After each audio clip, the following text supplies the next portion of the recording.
Livro de Deuteronômio, capítulo 5, a partir do versículo 22, diz assim a palavra de Deus: Essas palavras falou o Senhor a toda a vossa congregação no monte, no meio do fogo, da nuvem e da escuridade, com grande voz, e nada acrescentou. Tendo-as escrito em 2 tábuas de pedra, deu-as a mim. Sucedeu que, ouvindo a voz no meio das trevas, enquanto ardia o monte em fogo, vos achegaste a mim, todos os cabeças das vossas tribos e vossos anciãos. E dissestes: Eis aqui o Senhor nosso Deus nos fez ver a sua glória e a sua grandeza. E ouvimos a sua voz no meio do fogo. Hoje vimos que Deus fala com o homem e este permanece vivo. Agora, pois, por que morreríamos? Pois este grande fogo nos consumiria. Se ainda mais ouvíssemos a voz do Senhor nosso Deus, morreríamos. Porque quem há de toda carne que tem ouvido a voz de Deus vivo falar do meio do fogo, como nós ouvimos, e permanecido vivo? Chega-te e ouve tudo o que disser o Senhor nosso Deus, e tu nos dirás tudo o que te disser o Senhor nosso Deus, e o ouviremos e o cumpriremos. Ouvindo, pois, o Senhor as vossas palavras, quando me faláveis a mim, o Senhor me disse: Eu ouvi as palavras deste povo, as quais te disseram, em tudo falaram eles bem. Quem dera que eles tivessem tal coração que me temessem e guardassem todo o tempo todos os meus mandamentos, para que bem lhe fosse, e eles e a seus filhos para sempre. Vai, dize-lhes: tornai-vos nas vossas tendas. Tu, porém, fica-te aqui comigo, e eu te direi todos os mandamentos, estatutos e juízos que tu lhes has de ensinar, que cumpram na terra que eu lhes darei para possuí-la. Amém? Eu hoje vou quebrar um pouco do protocolo.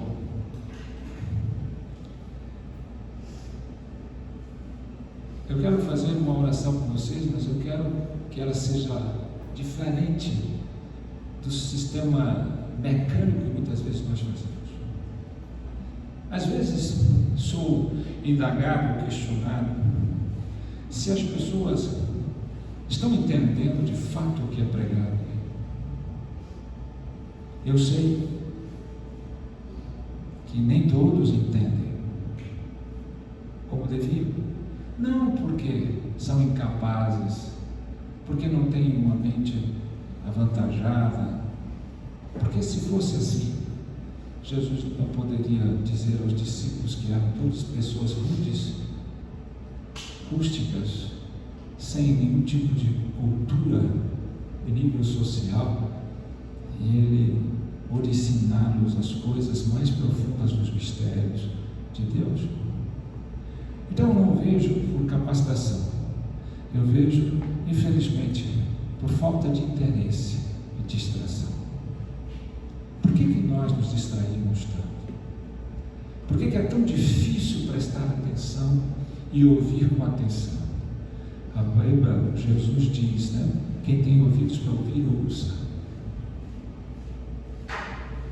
Não só a questão de ter o Espírito, porque eu creio que todos vocês que estão aqui, eu conheço, têm o Espírito de Deus. Mas por que não ouvem com o coração? Porque não podem ou porque não têm essa disposição de ouvir? A Bíblia diz: buscar-me-eis e me achareis quando buscardes de todo o coração. Como nós temos dificuldade para ouvir e tentar? Por que nós nos distraímos tanto? Por que muitas vezes, ao sairmos daqui, sabemos o que foi pregado, balançamos as nossas cabeças, mas os nossos corações não são tocados? Então, a questão não é o quanto entendem, ouvem, percebem, mas o quanto sentem. E sem esse sentimento, sem esse incêndio no coração, promovido pelo Espírito Santo, nós não haveremos de praticar, ter mudanças em nossas vidas. Então eu posso falar, ainda que eu saiba que todos nós estamos muito aquém do que deveríamos ser em Cristo Jesus. Ah, como nós estamos distantes. Ah, como nós somos falhos, pecadores, miseráveis e imundos. E essa convicção, essa consciência não pode nunca deixar as nossas vidas. Porém, temos o anseio, o desejo de cada dia chegar mais perto de Cristo, adentrar a sua intimidade. Mas será que nós queremos mesmo? Então, por que não existe um efeito efetivo, decisivo em nossas vidas, de mudança? Por que nossas personalidades têm tanta dificuldade de serem moldadas? O nosso caráter, o nosso ser interior? Por que crescemos tão pouco? Por que ainda agimos com tanto infantilismo, imaturidade? Por que somos tão insatisfeitos a ponto de reclamar o tempo todo e murmurar o tempo todo? Por que nos falta tanta força para enfrentar as dificuldades da vida? Então, eu estive orando essa semana e pensando, até na oração, você tem pedido, quando a gente ora, Senhor, hoje fala comigo, tira toda a minha distração, minha falta de atenção, Senhor. Fala, eu quero ouvir não apenas com os meus ouvidos, eu quero a minha mente iluminada para eu ter entendimento do que o Senhor fala, mas eu quero o meu coração incendiado para eu ter força para viver o que o Senhor fala. Então eu decidi fazer essa oração depois dessa exortação, porque aí sim nós vamos pedir, Espírito Santo venha me ensinar. Não deixa que eu fique igual Marta, para lá e para cá, preocupada com outras coisas, mas que eu esteja atento, olhando com os olhos fixos no Senhor, para que eu faça como Maria, sente e fala, daqui eu não saio, daqui ninguém me tira. Agora nada é mais importante do que desfrutar de Cristo Jesus e da sua palavra, porque senão não tem propósito, você se torna um religioso, e de religioso nós somos cheios de gente fazendo besteiras, falcatruas, corrompendo, fazendo maldades e se dizendo crente. Por quê? Não sabem qual é a verdade? Ou porque não sentem mais a verdade, não vivem mais a verdade, não ouvem mais a verdade? Então, feche os teus olhos e vamos orar. Mas tente ser diferente na sua oração, como você tentou ser diferente na adoração aqui hoje.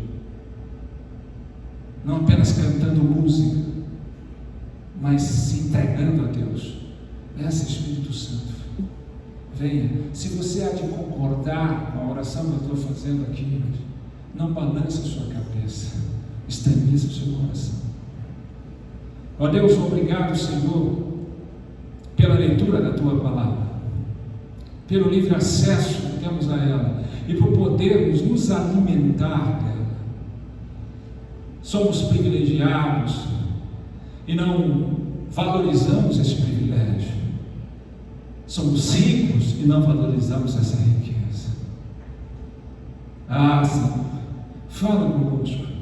Vem, Espírito Santo, encher-nos da Tua graça, do Teu poder, da Tua unção, iluminando as nossas mentes para captarmos a Tua mensagem, a mensagem da Tua palavra, Jesus, de modo que possamos entender, possamos mergulhar mais fundo, incendiar o nosso coração para que possamos entender e reconhecer como somos falhos, distraídos, indiferentes, desinteressados, para que de fato nós possamos ver que o melhor alimento para nós é aquele que vem do Teu trono, que vem da Tua palavra.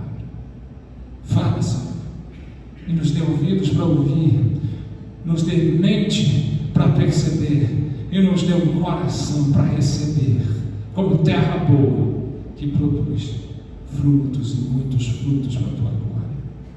Em nome de Jesus, em nome de Jesus, amém. Nós falamos sobre a glória de Deus o tempo todo. Entendemos que o grande chamado, isso está bem decretado principalmente pelos reformados, que nós fomos chamados para vivermos para a glória de Deus, ou glorificarmos ao Senhor, e estarmos satisfeitos nele todo o tempo. Então, se há um chamado nas nossas vidas, é para viver para a glória de Deus e estarmos satisfeitos nele, glorificar o nosso Senhor. Mas o que é a glória de Deus? A glória de Deus são todos os seus atributos, é toda a sua grandeza, magnitude, suficiência, soberania. A glória de Deus é a sua luz. A luz não apenas que ilumina o nosso caminho, mas que revela o nosso ser. A Bíblia diz, no Evangelho de João, capítulo 1, que a luz veio ao mundo, mas eles amaram mais as trevas do que a luz. Aí a gente diz: eu amo a luz. Quem ama a luz aqui dentro? Levanta, você ama a luz? Por que você foge dela? Por que a maioria de nós foge da glória de Deus? Essa é a pergunta que não é calar. Ao invés de irmos ao encontro da glória de Deus, ao invés de ansiar, desejar estarmos na glória de Deus, porque quando vivemos a eternidade, a glória de Deus vai iluminar todas as coisas. A glória de Deus será o nosso sol, muito mais do que o sol. Seremos iluminados pela glória de Deus.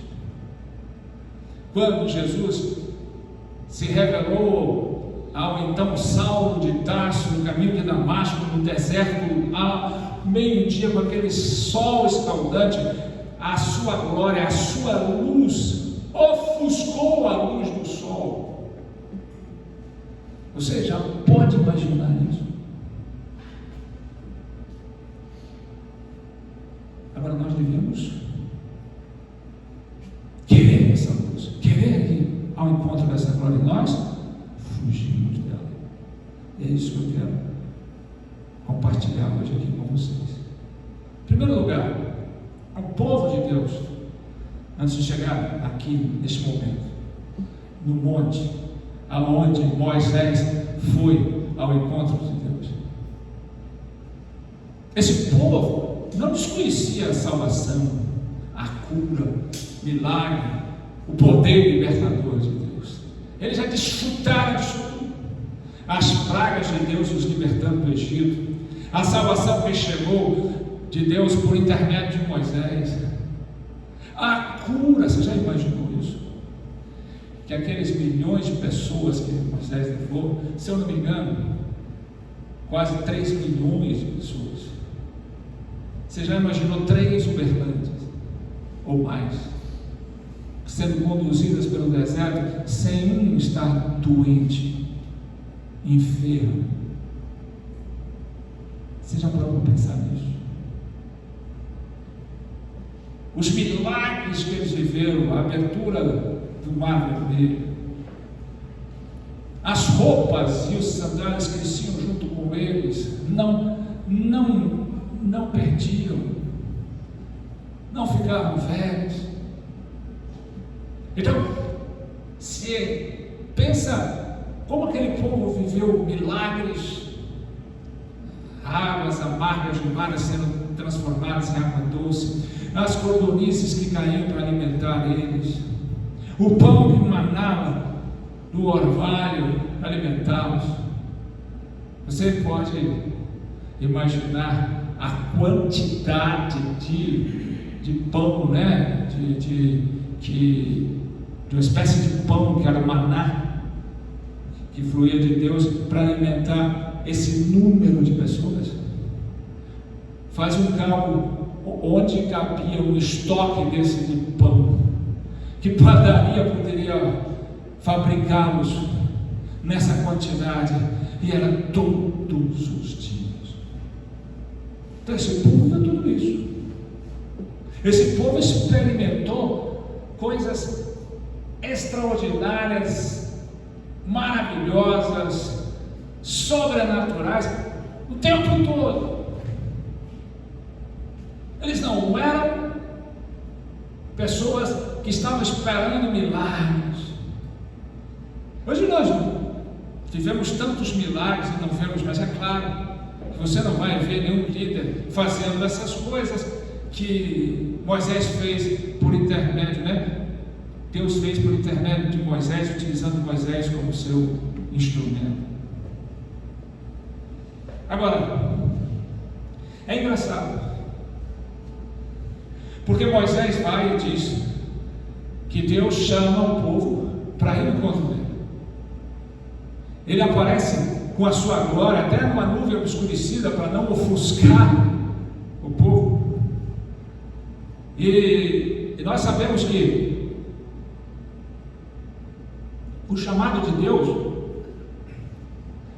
mais do que tirá-los para levá-los para a terra prometida, para uma terra boa, para Canaã, a terra da promessa, foi trazê-los ao seu encontro. Esse foi o grande chamado.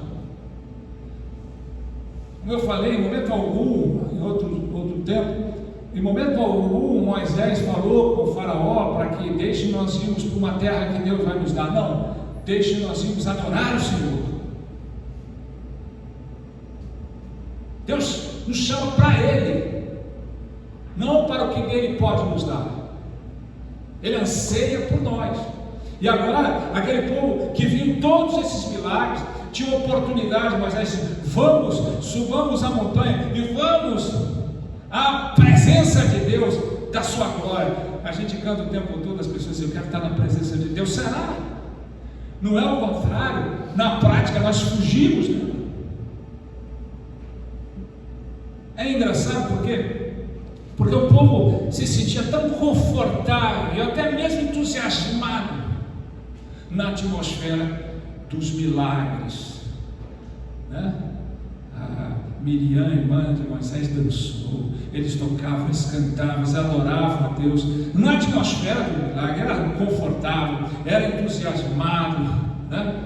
Mas eles se sentiam totalmente desconfortáveis ao ponto de se retirar da presença da sua glória. Por quê? Por que é tão confortável para as pessoas adorarem a Deus, cantarem a Deus, serem entusiasmados com Deus? Tem igrejas que você vê lotadas hoje e as pessoas levantando, chorando, entusiasmadas no louvor de Deus, confortáveis, se sentem bem. Mas por que é assim? Mas se sentem desconfortáveis quando na presença da sua glória aquele povo se sentia desconfortável. Sabe por que eles falaram: não, você vai, mas não fica aqui? Porque a gente vê que Deus fala, que Deus é esplendoroso, que Deus ilumina, que Deus, a glória é mais. Nós podemos morrer, podemos ter isso, quem vai ficar? Vamos ficar aqui, você vai. Você vai lá, ouve o que ele tem e diz para nós vamos obedecer. Mas nós vamos ficar aqui embaixo. Você já imaginou isso? Você ser chamado para a presença de Deus e não vou não. Eu adoro o Senhor, eu louvo o Senhor, eu gosto dos seus milagres, dos seus. Mas você já se perguntou por que aquele povo não quis ir? Simplesmente porque na atmosfera dos milagres, eles podiam esconder os seus pecados. É muito fácil esconder pecados no entusiasmo dos milagres, das curas, das adorações à distância. Porque se eu não estou na presença, se eu não estou na glória de Deus, na luz de Deus, se eu fujo da luz, é melhor, né? O mundo diz, né? Aquilo que o olho não vê, o coração não sente. Então, o melhor esconderijo é a pior escuridão. Quanto mais eu não for para a luz, não será revelado o pecado, porque a luz não só ilumina a minha vida, ela revela a minha vida. Ela revela quem nós somos, ela revela como estamos. É por isso que aquele povo não foi. Você lembra de Mateus 7, 22 e 23?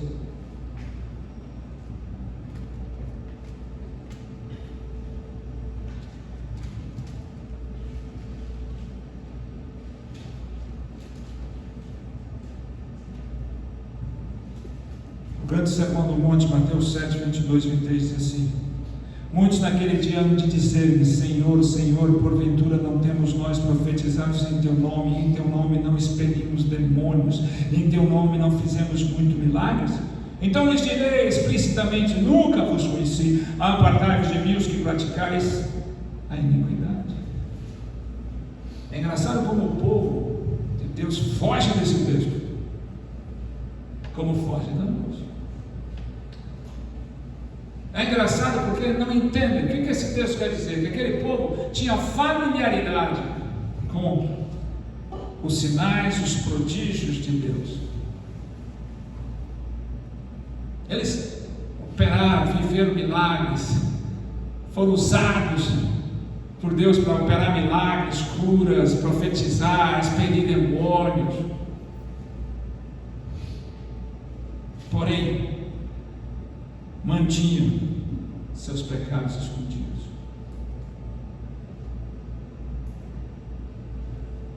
Ninguém pode esconder pecado quando está na presença da glória de Deus,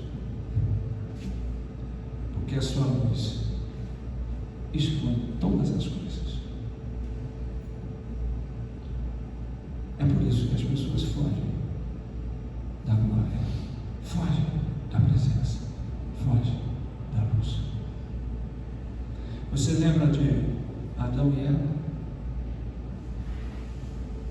Eles desfrutavam da presença de Deus diariamente. Muitos querem enfatizar que o bom do Éden é o próprio Éden. Era a liberdade que eles tinham, não tinham dor, não tinham sofrimento, não tinha isso, não tinha aquilo. Eles podiam fazer de tudo, apenas não podiam comer o fruto da árvore do conhecimento do bem e do mal. E foi aí. Eles foram seduzidos e comeram. E a primeira coisa que eles fizeram foi o quê? Fugir da glória de Deus, fugir da presença de Deus, se esconder. A Bíblia diz que Deus chegou como chegava todos os dias até onde estás. Deus sabia, porque ninguém pode se esconder dele. E ele respondeu depois de muito tempo: eu ouvi o Senhor me chamar, mas eu tive medo que o Senhor me visse nu.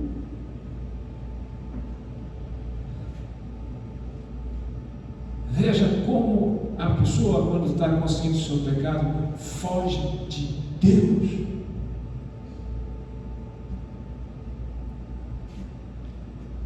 O Evangelho de João, capítulo 3, versículo 19 e 20.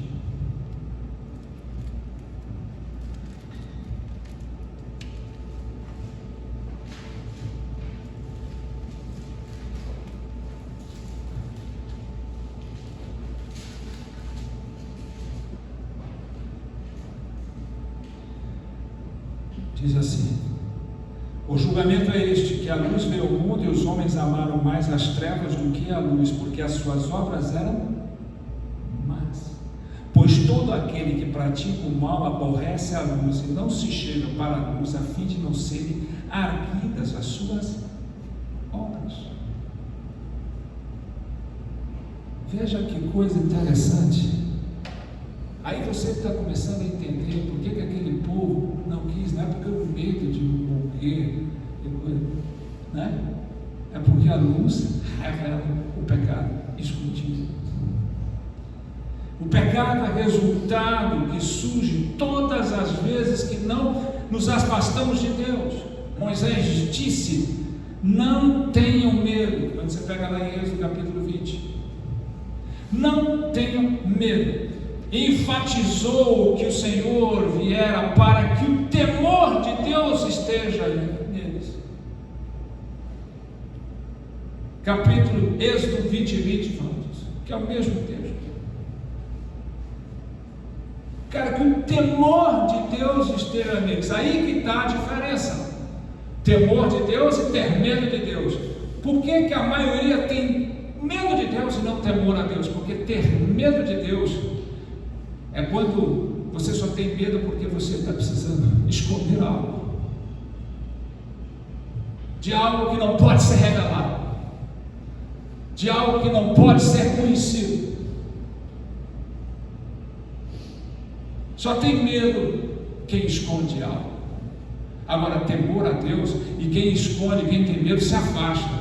Mas quem teme a Deus se aproxima, porque temor a Deus é ter medo de ofender a Deus, de se afastar de Deus, de perder a oportunidade de se achegar a Deus.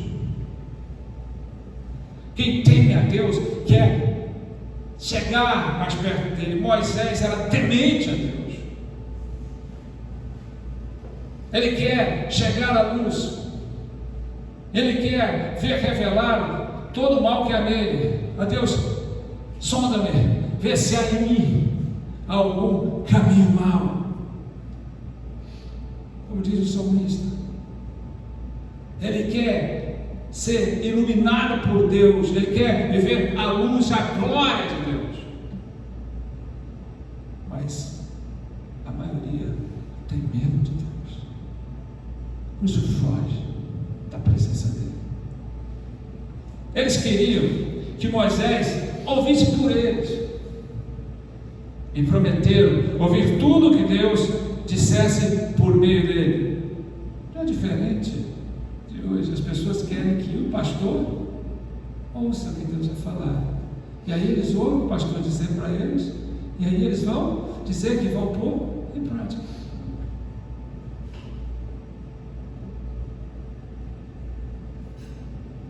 Assim, eles poderiam caminhar e continuar em contato com Deus, mas sem ter de lidar com as trevas e os pecados escondidos no seu coração. E é isso que acontece hoje. Por quê eles pediram isso? Claro, porque eles poderiam continuar em contato com Deus, usufruindo de Deus, adorando, entre aspas, a Deus, sem lidar com as trevas e os pecados escondidos nos seus corações.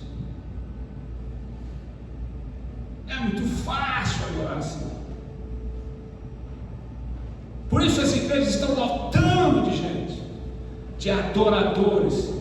Não que adoram o Espírito em verdade, mas que cantam, que se emocionam, que se exaltam, que exaltam Deus pelas curas, pelos milagres, pelos prodígios, que se emocionam, porém, mantendo escondidos os pecados do seu coração, à distância. À distância. Moisés ficou desapontado com a resposta de Israel. Mas vocês não querem? Vocês imaginam Moisés? Mas é tudo que nós queremos, é tudo que nós precisamos, ir ao encontro de Deus, ir ao encontro da sua glória, adentrar em intimidade com Deus, desfrutar de um relacionamento com Deus poderoso. Imagine o desapontamento de Moisés, porque era tudo o que ele queria. Não conseguia, não era só livrar o povo do Egito, mas era levá-los ao encontro com Deus, pessoal, íntimo, real, intenso. Não bastasse isso, Moisés deve ter ficado muito espantado com a resposta de Deus. A resposta de Deus foi essa, né? Eu ouvi a palavra desse povo, as quais te disseram: em tudo falaram eles bem. Deus fala para Moisés que o povo estava certo, falou bem, o povo Estava correto? Será que Deus estava concordando com o povo? É claro que Deus conhece o coração do seu povo. O que Deus estava dizendo para Moisés, eu sei o que vai no coração deles. Eles estão certos, porque eles não querem. Eles falaram certo, eles não querem eu. Eles não querem me agora.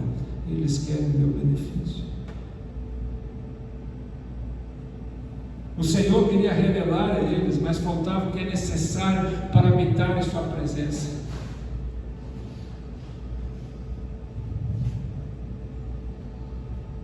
E você sabe o que é necessário para habitar em sua presença? E Deus sabia que eles não tinham santo temor. Eles não tinham temor a Deus. Por isso Deus falou a Moisés, eles falaram bem, quem não tem temor não pode habitar na minha presença.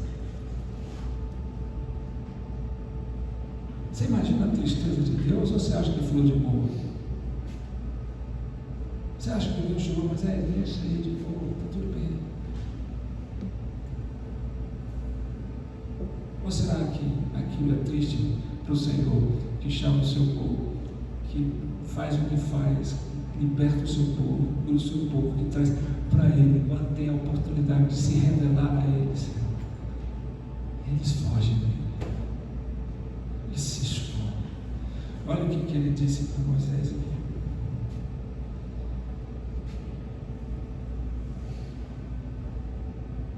Vai, diz-nos, versículo 30, tornai-vos as vossas tendas. Você imagina a tristeza dele? Manda eles embora, as tendas deles. Manda eles para lá. Fica só você aqui. Fica só você.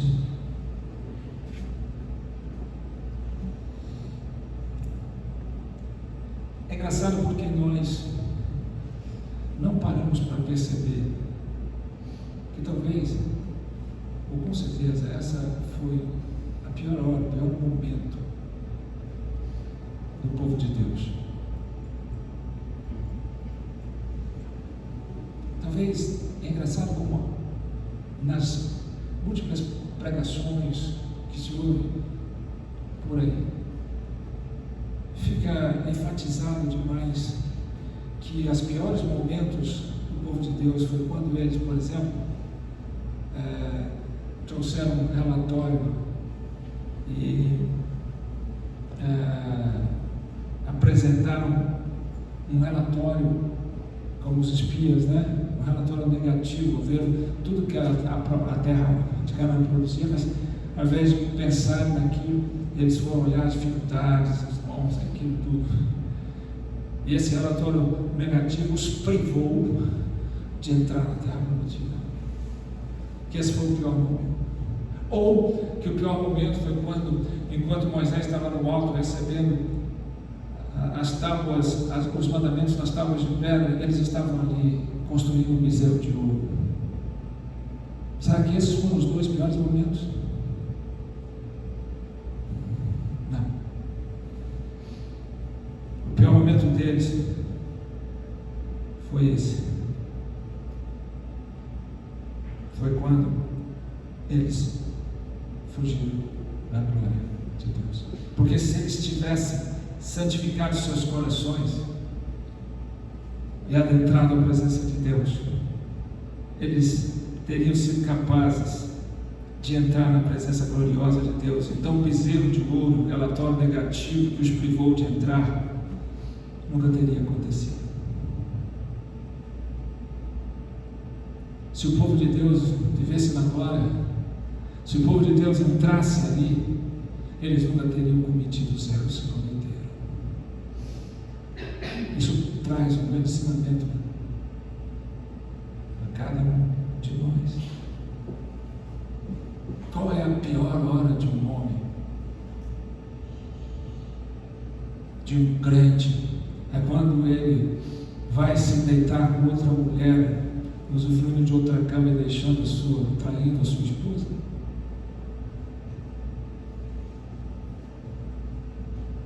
Qual é a pior hora de um homem? É quando ele parte para o roubo e a corrupção, ou quando um jovem entra no vício das drogas, da bebida, do álcool, no flagelo de uma vida bandida, marginal.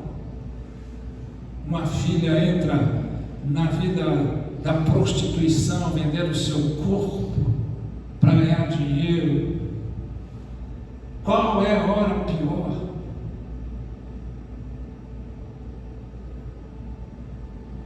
É quando Deus chama para ele se aproximar, mas o convite é recusado. Essa é a pior hora. Ficamos aí tentando conjecturar sobre a cultura do mundo, sobre a influência do mundo, sobre todas essas coisas, sobre os jovens, sobre as vidas, sobre os adultos, porque não é só jovem, é uma geração inteira. E aí a gente fica conjecturando e tentando traçar coisas para como livrar, proteger a vida das pessoas, dos crentes.